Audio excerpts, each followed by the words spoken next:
Isang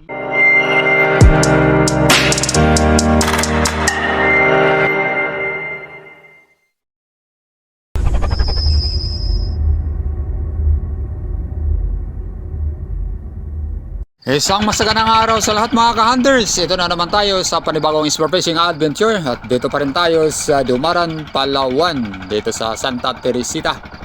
Siyempre kasama pa rin natin ang ating mga tropa dito. Jake Avener, Marco Ocon at saka si Locasi. Wala muna dito ngayon si Batang Espiro. Nag-relax muna. At itong spot ngayon sa araw na to ay bagong spot para sa akin dahil hindi ko pa ito napuntahan. Siyempre ang mga tropa dito ay palagi na ito napuntahan. So let's go, antabayanan nyo kung ano ang mahuli namin sa araw na to. Sana makarami. Ito ang unang drop natin, warm up drop. At ito medyo malabo pa rin ang spot dahil sa, siyempre sa amihan pa rin. At dahil sa unang sisid pa natin to, dito muna tayo sa mababaw, nag-explore tayo sa spot. Ito talaga ang ginagawa natin, exploring muna. Nagmamasid sa paligid kung ano ang mayroon. Nakikiramdam tayo dito sa magagalaw ng mga vitfish at saka sa agos ng tubig. At ito may nakita natin ilang piraso ng mga yellow spotted sweet lips. Ito namimili na tayo, naghanap ng medyo malaki sa grupo. At ito may napansin tayo na medyo malaki at ito ang pinili natin. Isang magandang patama ang naigawan natin para sa ating unang isda sa araw na to. Isang yellow spotted sweet lips.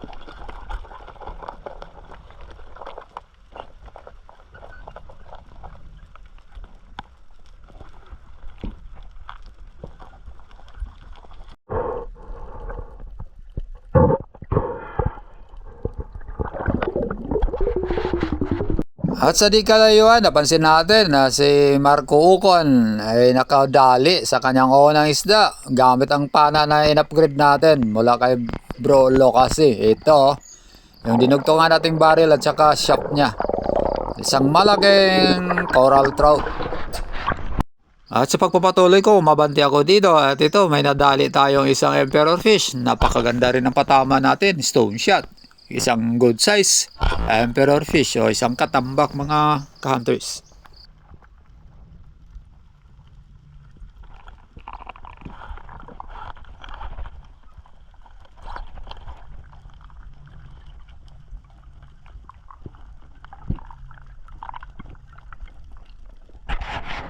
At dahil medyo kondisyon ang katawan natin, dito bumaba tayo sa isang malalim na bahagi ng bahura dito sa may wall area. At ito, nag-scouting tayo, naghahanap kung anong matira natin dito. At may nasumpungan tayo dito sa ilalim, grupo ng mga yellow spotted sweet lips. At ito, dahan-dahan tayong bumaba. Siyempre, namimili na tayo dito kung ano ang titirain. At ito, nakapili na tayo, isang malaki sa grupo. Marami naman sila, pero ito na lang pinili natin. At good shot, napakaganda ang patama natin dyan mga counters.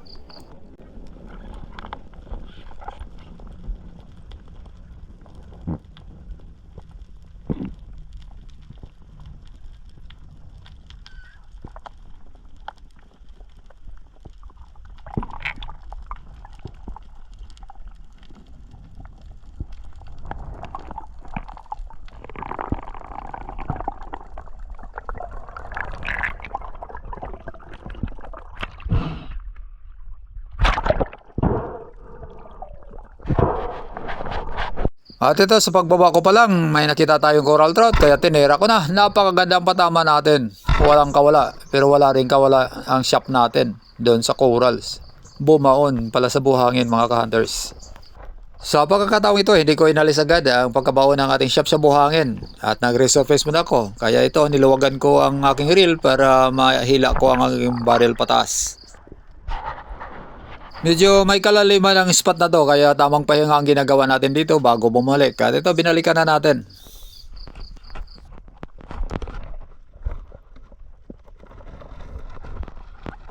Medyo malalim talaga ang pagkabaon sa buhangin. Siyempre may mga durug-durug na coral sa buhangin na to. Kaya medyo matigas bunutin. Nakailang attempts din ako, nakatatlong attempts ako dito. Saka pa nabunot ang shop na to. At sa aking pagpapatuloy, ito may coral trout natin nakita. At ito tinutukan ko na para tirahin. Ayun, sa pool na naman. Isang good size na coral trout na rin to mga ka-hunters.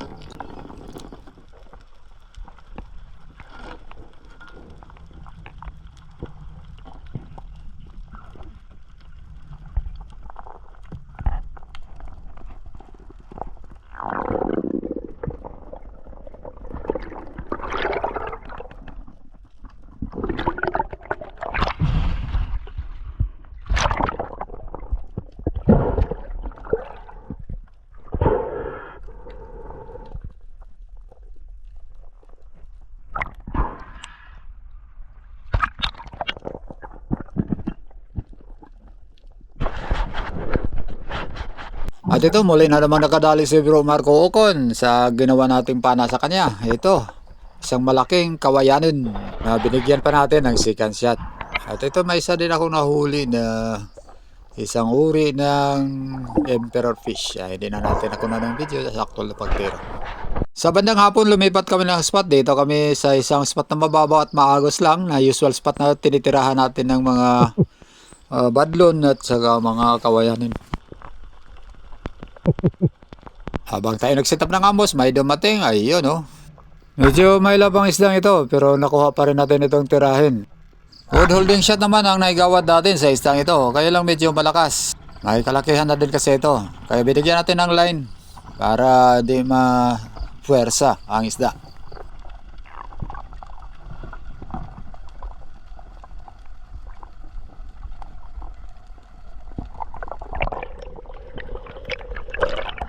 At nag-request pa tayo ng second shot sa ating buddy na si Lucas, kaya lang medyo malayo siya. Kaya patuloy ko na lang hinila. Medyo makapal naman ang patama natin.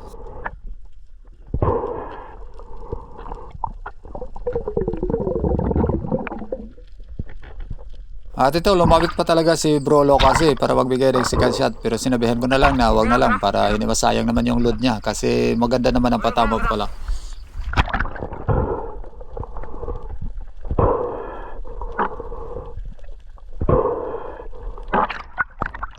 Okay na, okay.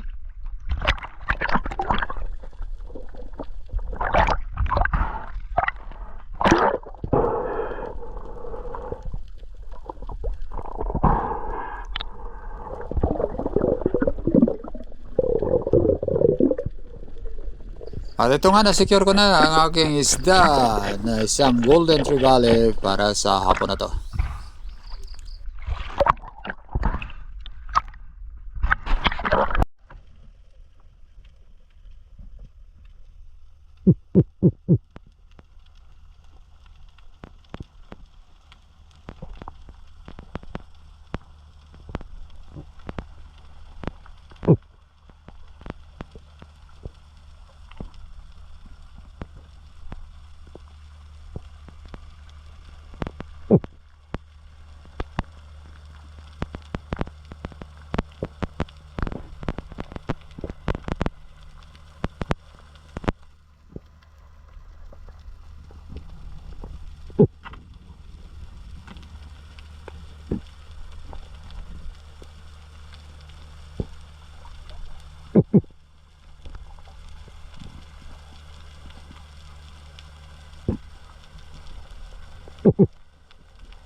At sa muli kong pagbaba, ito, nasalubong ko ang grupo ng mga Golden Trevally. Napakarami nila. Ito, namimili na ako ng titirahin. Kaya lang, medyo malikot ang mga isdang ito. At may isang natatangi ang laki ang nakita ko. Kaya itong sinundan ko. Kaya lang, bumaba. Hindi ko na maabutan. Hanggang sa lumayo na talaga ito. Ito, pumili na lang ako ng medyo good size na rin. At nakadali din naman tayo. Ayun, oh, sa pool na naman. Pero sadyang mas malaki yung unang sinundan natin, sayang. Pero kahit pa paano, may nadali naman tayo sa drop na to.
At ito, nakita ko rin si bro Jack Abener. Nakadali din ng isang badlon. Good size na rin. Congrats sa'yo bro.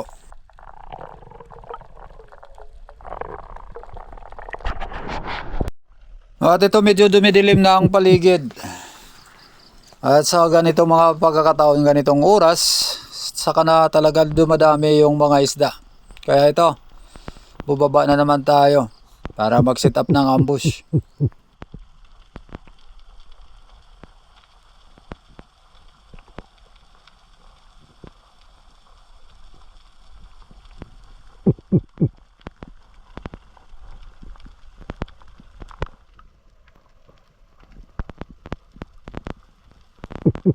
At ilang sandali pa may nagsidating na mga golden tribalis pa rin pero maliliit ang grupong ito. Kaya hindi muna natin ito tinira. Naghanap pa tayo ng medyo malalaki sa kanila. Napakarami nila. At ito, patuloy lang tayo nagmamasid sa paligid. Nagbaka sakali na mayroon darating na medyo malaki talaga.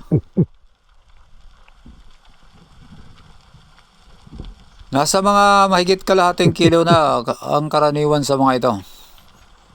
Pero sa pagkakataong ito, wala pa rin tayong nakitang malaki. Hanggang sa medyo kapos na tayo sa hangin, kaya umangat na lang tayo para makapag-relax. Na wala man lang tayong tinira sa kanila. Ayan, oh. Yun na naman. Pansit.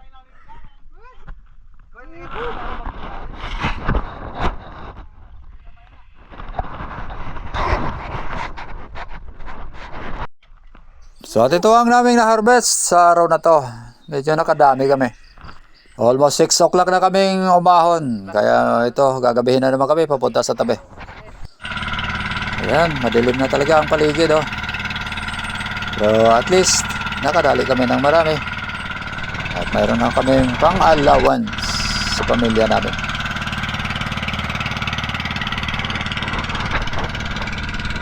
Ayan mga lods, isang banyera lang.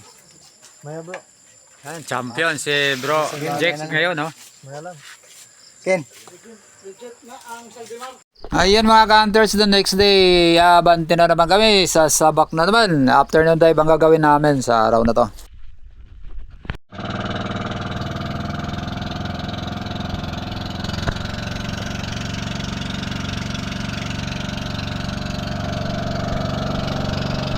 At ito, pagdating sa spot, sabak agad tayo para sa ating warm-up drop. Medyo mababaw lang din ang spot na to. Nasa gilid ng isang bahura tayo nag-set up ng ambush.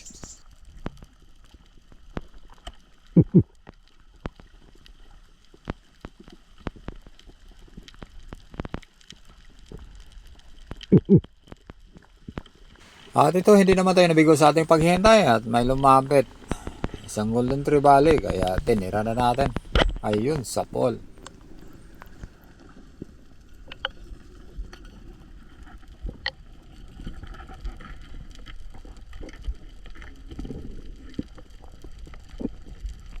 Bagamat hindi na puruhan, pero secure shot pa rin. Kaya sigurado na mahilan natin ang isdang ito.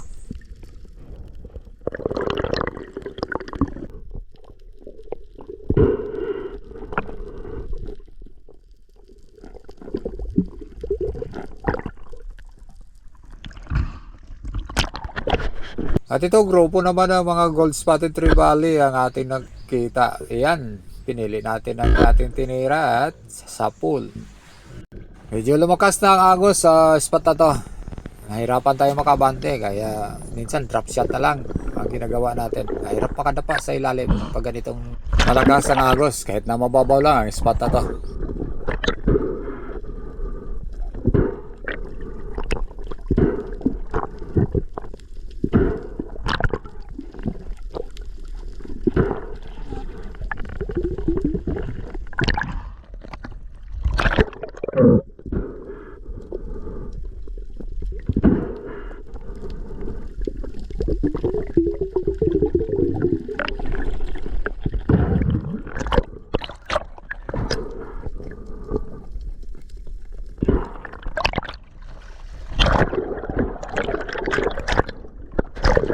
na naman ako bumaba dahil may nakita kong grupo ng mga Golden Trevally. Drop shot pa rin ang ginawa natin dito. Ayun, natamaan rin natin ng maayos. Ang dami pa naman nila. Hindi pa rin natin napuruhan. Kaya malakas pa rin ang hatak nito. Bagamat hindi masyadong malaki ang isdang ito. Pero walang problema. Naka-rely naman tayo. At saka may belt reel setup pa.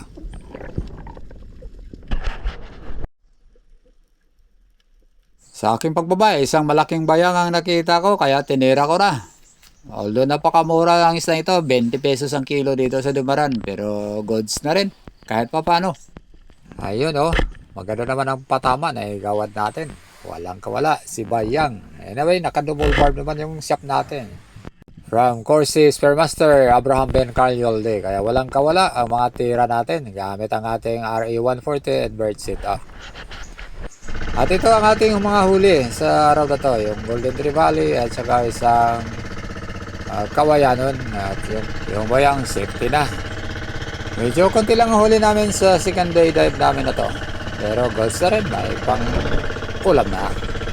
At ito mga hunters, na next day sasabak na naman kami. Pupunta na naman namin ng mga spots na kung saan kami laging nakakahuli ng medyo okay. Hindi na naman namin kasama si Batang Espero. Ang nandito ay si Bro Locasi, Marco Ocon, at siyempre ang host natin si Jack Abener. Ayan. Apat lang kami ngayon. At ito na kami sa aming usual spot. Isang malayong bahura ito. Nasa mga 30 minutes ang biyahe mula sa HQ sa Santa Teresita. So apat na bahura ang usual namin na sinisiran dito. Ito. Medyo malabo pa rin ang dagat dito sa ilalim. Sa bahuran na ito, nakadali last time yung nakasama ko si Batang Spiro dito ng mga GT. At ito nga, may maliit na GT dito. Medyo makulit may lap. So nasa mga 2 kilo lang to. So pwede na. Kaya lang lumayo.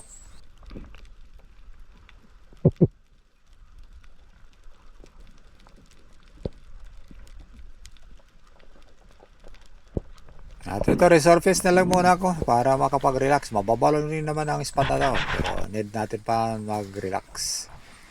At muling ang bumalik ang grupo. Ang dami na nila. Dahil sa malabo ito, dito lang tayo sa gilid nagtambay. Dati kasi pag malinaw ito, doon tayo sa buhangina nagsisit up ng ambush. So, namimili na lang ako dito ng titirahin. Sobrang dami, pero malikot.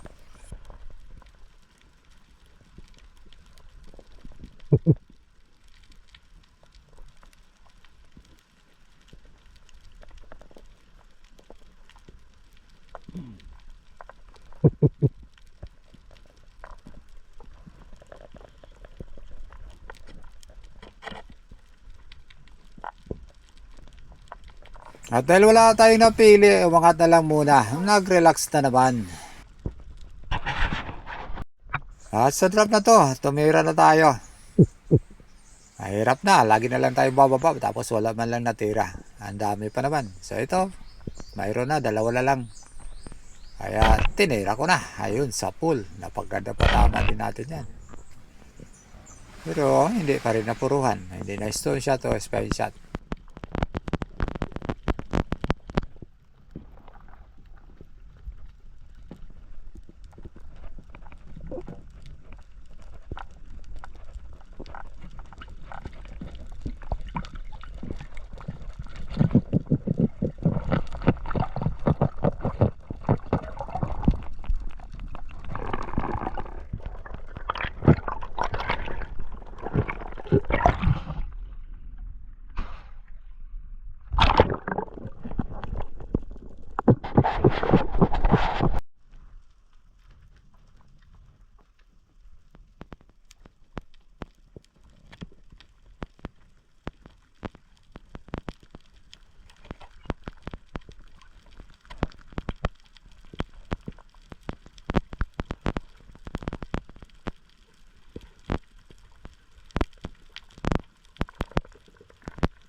At sa muli kong pagbaba na to, isang sweet lips na naman ang ating tinira. Maliit lang din pero pwede na to pang ulam. Ayun oh. Sa pool na naman, isang yellow spotted sweet lips.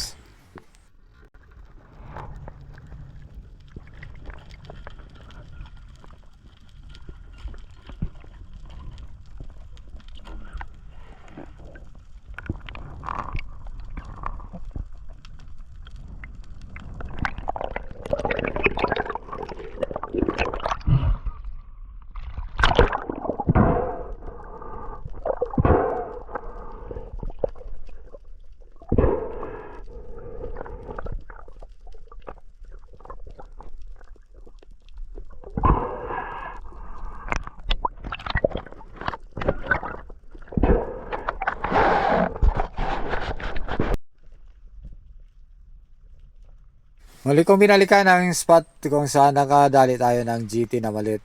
Dito, nakita ko rin ang grupo. Pero mas maliliit pa to. Kaya wala tayong tinira dito.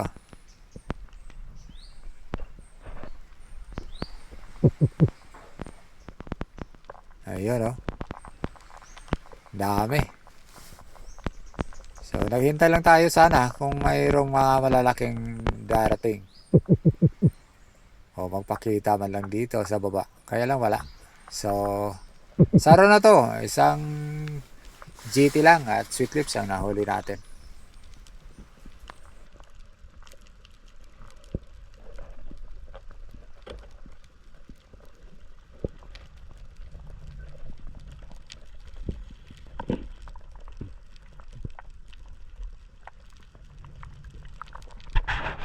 So yan, medyo ginabi na kami. Afternoon dive pa rin kasi ang ginawa natin sa araw na to. Gamay at ribali. So ito lang ang huli ko at ito naman ang sa mga tropa. Ayan o. GT. Yan ang GT na malaki.